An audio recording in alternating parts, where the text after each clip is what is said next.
Google Drive can be an excellent tool, or it can be an unorganized nightmare. In order to use this tool to its highest potential, you need to come up with an organizational system that is consistent and makes sense to you. Anything that you create in Drive will automatically be placed into a generic folder called My Drive, which is what you see when you first access your Drive. This generic folder can be sorted alphabetically by title or by the date that items were last modified. For some people, the ability to sort by these two categories is enough of an organizational system. If you are one of those people, you can stop this video here. If, however, you would like to learn how to create folders and subfolders, stay tuned. To make a new folder, click Create and choose Folder. Everyone's folder naming system will be different. Since I work in a middle school where teachers have different students every hour, my example will be for a system based on class periods.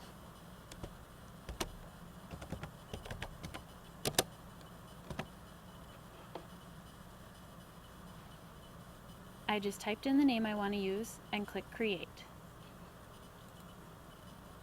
Then I can scroll through my list and find Period 1, which is the folder I just created. I'm having a little bit of trouble finding it, so what I'm going to do instead is click by Last Modified, and then it'll be right at the top. If you plan on using Drive to have students turn in their work, you will probably want to create subfolders within your class period folders. You could designate these subfolders by date, by project title, or by another system that makes sense to you. For my example, I will organize by project title. There are two ways to create subfolders in Drive. One way is to create another folder in your Drive and then move it inside of the first folder.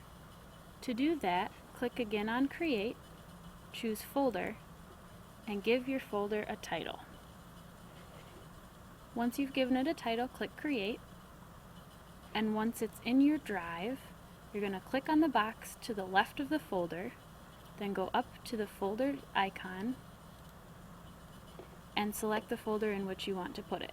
I am moving my Biographies project folder into my Period 1 folder. You can use this same process to move other items from your generic My Drive folder to more specific locations. The other way to create a subfolder is to open the folder you want to put it in, and then, once it's open, create your new folder. That process looks like this.